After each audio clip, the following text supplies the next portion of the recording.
လာပါရှင်မဖြိုးကဒီနေ့မဖြိုးတိတဲ့လောက်လေး sharing လေးလုပ်ပေးမှာပေါ့နော်အခုမဖြိုးတိတဲ့ကိစ္စလေးတစ်ခုကိုပြောချင်တာကတော့မဖြိုးတစ်သားတကားတက်တာလေးကိုပြောချင်တာပေါ့နော်တစ်သားတကားတက်တယ်ဆိုလို့ရှိရင်ကြတော့အကုန်လုံးကတော့ဘယ်သူမှဆိုတစ်သားတကားဟိုဒါတိလဲတိမယ်တက်လဲတက်ကြမယ်လို့ဒါယုံကြည်ထားပြီးသားပေါ့နော်ဒါပေမဲ့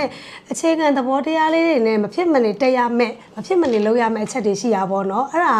ဘာလဲဆိုတော့ပထမဦးဆုံးတကားကြီးပေါင်တက်တော့မယ်ဆိုလို့ရှိရင်မဖြစ်မနေတကားကြီးပေါင်ကိုမပြောလို့ကြီးပေါင်ခွေတဲ့အခါမှာမပြောလို့ဂျာလီခွေဒါထည့်ရမယ်ပေါ့နော်ပြီးတဲ့အခါကျလို့ရှိရင်စိတ်ကတ်တရားဒါရိုက်ကမယ်ပြီးတဲ့အခါကျမှ bracket နဲ့ဆွဲပြီးတော့ဒါမပြောလို့သေချာအုတ်တမှာစနစ်တကျလေးဒါထည့်ရမယ်ပေါ့နော်ကြီးပေါင်ကိုအခုအရက်ထဲမှာစိုက်တလူမျိုး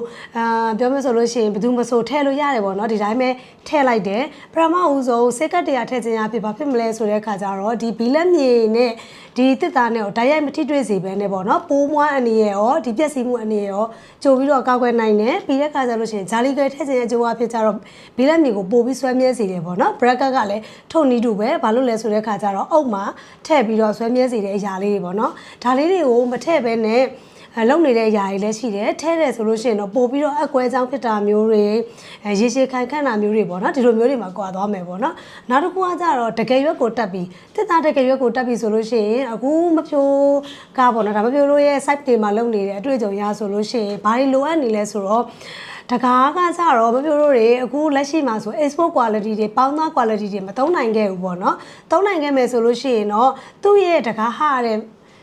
အခုအချိန်မှာတကားတက်လိုက်တဲ့အချိန်မှာဖွင့်လို့ပိတ်လို့လွယ်ကူတဲ့အနေအထားမျိုးဆိုလို့ရှိရင်ပြဿနာမရှိဘူးဒါပေမဲ့မပြောလို့ခုသုံးနေရတွေကကြာဈေးကွက်မှာသုံးနေရတွေကကြာတော့ export quality ပေါင်းသားရယ်ဆိုပြီးတော့မရတဲ့ခါတွေရှိရပေါ့နော်ဒီတိုင်းပဲတစ်သားတကားထိုက်တဲ့လောက်တကယ်စံထူမယ်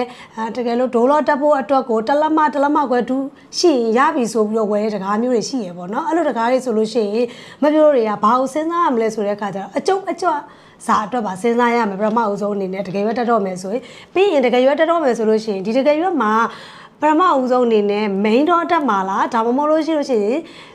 ဒိုးလော့တက်မှာလားပေါ့နော်ဒီလိုမျိုးຢာလေးစဉ်းစားရမယ်ပထမဆုံးဒိုးလော့တက်မယ်ဆိုရင်တော့မဖြစ်မနေသေးကြတာကတော့လက်ကင်တွေပါထည့်စရာမလိုတော့ဘူးပေါ့နော်တကယ်လို့ main တော့တက်မယ်ဆိုလို့ရှိရင်တော့မဖြစ်မနေလက်ကင်တွေလိုမယ်ပေါ့နော်ပြီးရင်အပေါ်ချက်အောက်ချက်လေးတွေလိုမယ် main တကားဖြစ်တဲ့အတွက်ကြောင့်မလို့အတွင်းတကားကြီးလည်းဒါဒီထုံနီးတူစွာပဲပေါ့နော်ပြီးတဲ့အခါကျလို့ရှိရင် main တော့မှာဆိုလို့ရှိရင်မပြိုးတို့ကမဖြစ်မနေဘာကိုစဉ်းစားရရမလဲဆိုလို့ရှိရင်မှန်ဘလူးပေါက်တက်မှာလားမတက်ဘူးလားပေါ့ပြီးတဲ့အခါကျရင်ဒီတကားကိုဖွင့်လိုက်တဲ့အခါကျလို့ရှိရင်ဒီတကားကနေရန်ဆေးကိုအမြဲတိုက်စားနေမှာလားတိုက်မစားနေဘူးလားပေါ့နော်တိုက်စားနေမယ်ဆိုတော့မပြိုးတို့ဒိုးစော်ပါတာထက်ကိုထက်တဲ့နေပေါ့နော်ဒါလေးကိုမြင်ရတယ်နောက်တစ်ခုကကြတော့မပြောတော့ဒီတစ်သားတကားကိုတက်မယ်ဆိုလို့ရှိရင်တစ်သားတကားရဲ့အောက်ကကြမ်းခင်းက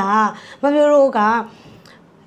ကျွေပြားခင်းပါလားဒါမှမဟုတ်လို့ရှိရင်ကျုပ်မာကေးခင်းပါလား SPC ခင်းပါလားကိုရီးယားပါကေးခင်းပါလားပေါ့နော်ဒီလိုမျိုးတွေကအစားမှာစဉ်းစားရတော့မှတကားတစ်ချက်ကိုတက်ပြီးတဲ့အချိန်မှာဟိုပြင်စရာမလိုပဲနဲ့ပေါ့နော်တခါတည်းပြီးစီးတဲ့တကားမျိုးရမှာပါမဟုတ်ပဲနဲ့ဆိုလို့ရှိရင်ကြီးပေါင်ထောင်တဲ့သူကလည်းကြီးပေါင်ထောင်ပဲတကယ်ရွက်တက်တဲ့သူကလည်းတက်ပြီးရောဆိုပြီးတော့ပေါ့လုပ်တယ်ပေါ့နော်မဟုတ်နောက်အဲ့ဒါမှဆိုပြီးနောက်တစ်ခါလာတဲ့ခါကျလို့ရှိ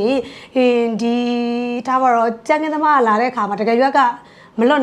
နေဆိုတခါလှိရပြန်နေပေါ့နော်ဒီလိုမျိုးတွေဖြစ်ကြတဲ့ဥစ္စာတွေမဖြစ်စေဖို့အတွက်ကိုတကားစတက်ပြီဆိုတော့ဒီတစ်သားတကားတက်မယ်ဆိုတော့ဒီအချက်လက်တွေကိုစဉ်းစားပြီးတော့တက်မယ်ဆိုရင်တော့ပို့ပြီးတော့အဆင်ပြေမယ်လို့မပြောအနေနဲ့ထင်မိပါတယ်ပို့ပြီးတော့မှဒီတက်ပို့ပြီးတော့ကောင်းတဲ့အကြံဉာဏ်လေးလိုအပ်ချက်တွေရှိတယ်ဆိုလို့ရှိရင်တော့မပြောလို့ကိုထပ်ပြီးတော့ဖြစ်သိမိပါအောင်เนาะဟုတ်ကျေးဇူးတင်ပါတယ်အားလုံး